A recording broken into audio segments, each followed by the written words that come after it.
Hello friends, welcome to my YouTube channel the Margdarshak. दोस्तों, पिछली video में हमने बात किया था कि वायर मैन्युफैक्चरिंग कंपनी में अगर जॉब लेना है किसी ऑफ कैंपस कैंडिडेट को, तो वो क्या क्या करे और कौन कौन सा सर्टिफिकेशन कोर्स करे, इसके बारे में हमने डिस्कस किया था। आज की इस वीडियो में दोस्तों हम बात करेंगे क्यूसी डिपार्टमेंट में, किसी भी प्रोडक्शन कंपनी में क्यूसी डिपार्टमेंट में जॉब लेने के लिए किसी भी ऑफ कैंपस कैंडिडेट को क्या क्या करना चाहिए। पिछली वीडियो में दोस्तों मैंने 4 डिपार्टमेंट की बात की थी वायर मैन्युफैक्चरिंग कंपनी में: इलेक्ट्रिकल, मैकेनिकल, क्यूसी और प्रोडक्शन।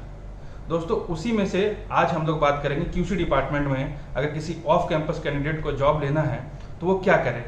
दोस्तों जो आज हम लोग डिस्कस करेंगे वो सिर्फ वायर मैन्युफैक्चरिंग कंपनी के लिए नहीं है, वो किसी भी प्रोडक्शन कंपनी के लिए है। तो दोस्तों सबसे पहले समझते हैं ये क्यूसी डिपार्टमेंट का वर्क क्या होता है। उसमें अगर ये थोड़ा सा ब्रीफ नॉलेज, अगर थोड़ा सा एक बेसिक नॉलेज अगर आपके पास रहेगा तो उस हिसाब से आप अपनी स्ट्रेटेजी को सेट कर सकते हो। तो सबसे पहले समझते हैं दोस्तों ये क्यूसी डिपार्टमेंट में, एक छोटा सा ब्रीफ में आपको बताता हूँ। दोस्तों जैसे कोई भी एक एग्जांपल ले लीजिए, कोई भी मैन्युफैक्चरिंग कंपनी है और कोई भी प्रोडक्ट वो बना रही है। बहुत सारी प्रोडक्शन कंपनीज हैं। तो मान लीजिए कोई एक प्रोडक्शन कंपनी आप XYZ कोई सा भी ले लीजिए। मान लीजिए हैवेल्स है जो इलेक्ट्रिकल इक्विपमेंट्स बनाती है, MRF है, MRF क्या करती है दोस्तों, टायर बनाती है। और भी बहुत सारे इंडिया में है, दुनिया में बहुत सारे प्रोडक्शन कंपनीज हैं। कंपनी सबसे पहले तो रॉ मटेरियल मंगाएगी उस प्रोडक्ट को बनाने के लिए। तो क्यूसी पर्सन्स जो होते हैं, क्वालिटी डिपार्टमेंट के जो पर्सन्स होते हैं, उनका काम होता है कि वो जो रॉ मटेरियल आया है पहले उसको चेक करेंगे। अगर वो क्वालिटी स्टैंडर्ड्स को मीट कर रहा है देन उसको आगे भेजेंगे प्रोडक्शन में वो प्रोडक्ट बनने के लिए। तो ये पहला काम हुआ। दूसरा काम क्या हुआ, जब प्रोडक्ट बनता रहता है तो इन प्रोसेस जब ये काम होता रहता है, जब ये प्रोडक्ट बनता रहता है तो क्वालिटी पर्सन्स का काम होता है कि वो सैंपल टेस्टिंग करते रहेंगे कि वो सामान सही बन रहा है कि नहीं, क्वालिटी स्टैंडर्ड्स को मीट कर रहा है कि नहीं।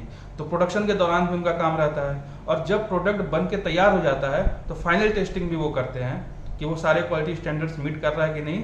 देन ओके टेस्टेड करके उसको अप्रूव करते हैं। देन वो प्रोडक्ट फाइनल चला जाता है डिस्पैच में, मतलब आगे चला जाता है, जो आगे की उसकी जो स्टेजेस हैं उसमें चला जाता है। यहाँ से वो क्लियर हो जाता है। तो आप लोगों ने देख लिया कि एक ओवरव्यू था कि क्यूसी डिपार्टमेंट के लोग करते क्या है।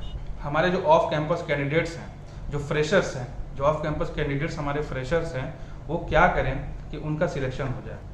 सबसे पहला तो दोस्तों ये है कि आपका रिज्यूम सिलेक्ट होना चाहिए। अब रिज्यूम सिलेक्शन के लिए कुछ इंपॉर्टेंट ऐसे पॉइंट्स हैं, कुछ बुलेट पॉइंट्स हैं जो आपके रिज्यूम में रिफ्लेक्ट करना चाहिए रिक्रूटर को। तो आज उन 3-4 बुलेट पॉइंट्स पर थोड़ा डिस्कस करेंगे। जब रिक्रूटर के सामने रिज्यूम्स आएंगे तो वो सबसे पहले देखेगा कि वो जो कैंडिडेट है उसके पास बेसिक इलेक्ट्रिकल नॉलेज है कि नहीं। मैं सिर्फ इलेक्ट्रिकल डिपार्टमेंट के ही रिज्यूम की बात करूंगा। इलेक्ट्रिकल, अगर क्यूसी पर्सन्स इलेक्ट्रिकल डिपार्टमेंट से जा रहा है तो सिर्फ मैं उसी की आज बात करूंगा। तो रिक्रूटर सबसे पहले ये देखेगा कि उसको इलेक्ट्रिकल बेसिक नॉलेज है कि नहीं। तो आपके रिज्यूमे में बेसिक इलेक्ट्रिकल नॉलेज बिल्कुल होना चाहिए। और कॉलेज के समय में आपने लैब टेस्टिंग में किस किस इंस्ट्रूमेंट्स को यूज़ किया, आपको कौन कौन सा इंस्ट्रूमेंट चलाना आता है, वो बिल्कुल बोल्ड लेटर्स में उसको जरूर स्पेसिफाई करिएगा। कॉलेज के दौरान हमारे लैब एक्सपेरिमेंट्स होते हैं। लैब एक्सपेरिमेंट्स के दौरान हम इलेक्ट्रिकल इंस्ट्रूमेंट्स को यूज़ करते हैं टेस्टिंग के दौरान। तो वो कौन कौन से इंस्ट्रूमेंट्स का आपको नॉलेज है वो जरूर स्पेसिफाई करिएगा। सिर्फ उन्हीं इंस्ट्रूमेंट्स का आप स्पेसिफाई करिएगा जिसका आपको नॉलेज बहुत अच्छा है और आपने कॉलेज में उसको यूज़ किया है। जैसे वोल्ट मीटर्स हैं, एमीटर्स हैं, मल्टीमीटर्स हैं, और रेजिस्टेंस को चेक करने के लिए व्हीटस्टोन ब्रिज इंस्ट्रूमेंट है। ये सारी आप स्पेसिफाई करिएगा कि आपने कॉलेज में ये इंस्ट्रूमेंट से प्रोजेक्ट किया था, इन इंस्ट्रूमेंट को यूज़ किया था टेस्टिंग के लिए लैब में। ये सब जरूर मेंशन करिएगा। उसके बाद एक और इम्पॉर्टेंट होता है दोस्तों कि 6th और 7th सेमेस्टर के बाद बीटेक होल्डर्स के लिए 6th और 7th सेमेस्टर्स के बाद हम लोग समर वेकेशन की कुछ ट्रेनिंग करते हैं। एक प्रोजेक्ट हम लोग इंटाइटल करते हैं और उसको करते हैं। और अगर आपने क्यूसी के रिगार्डिंग, मतलब क्वालिटी कंट्रोल के रिगार्डिंग कोई प्रोजेक्ट किया है तो उसको जरूर हाईलाइट करिएगा अपने रिज्यूम में। इससे क्या होता है कि रिक्रूटर को ब्रीफ आइडिया हो जाता है कि आपने क्वालिटी कंट्रोल डिपार्टमेंट के अकॉर्डिंग बहुत सारे काम किए हैं। जैसे आपने टेस्टिंग, लैब में टेस्टिंग किया, इंस्ट्रूमेंट्स का आपको नॉलेज है, आपने समर ट्रेनिंग में आपने प्रोजेक्ट जो किया है वो क्वालिटी कंट्रोल के रिगार्डिंग ही किया है। ठीक है दोस्तों, ये सारी चीज़ें हैं जो स्पेसिफाई करनी पड़ेंगी आपको रिज्यूम में, क्योंकि फर्स्ट स्टेप होता है आपके रिक्रूटमेंट में, आपको जॉब पाने में। As an off campus fresher कि आपका रिज्यूम सिलेक्ट हो जाए, तो पहला स्टेप ये है दोस्तों, इन चीज़ों पे आपको पहले ध्यान रखना है। उसके बाद दोस्तों अपने रिज्यूम में आपको कुछ स्किल्स हैं जो आपको मेंशन करने होंगे। क्यों मैं स्किल की बात इसलिए करूँगा क्योंकि देखिए दोस्तों, ऑफ कैंपस में बहुत ज़्यादा भीड़ होता है। मैक्सिमम लड़के जो हैं कॉलेज से फ्रेशर निकले हैं और वो बैठेंगे, जनरल सबके पास वही डिग्री है, वही डिप्लोमा है, वही डिग्री है, सब कुछ सेम है, तो आप अलग कैसे दिखेंगे? अलग दिखने के लिए उस रिज्यूम को सिलेक्ट होने के लिए आपके पास एक एक्स्ट्रा स्किल होना बहुत ज़रूरी है। तो आज हम लोग थोड़ा इस पे भी बात करेंगे कि वो कौन सा क्वालिटी कंट्रोल के लिए कौन सा स्किल की ज़रूरत पड़ेगी, और वो है दोस्तों आपका 6 सिग्मा और दूसरा है कैलिब्रेशन सर्टिफिकेशन।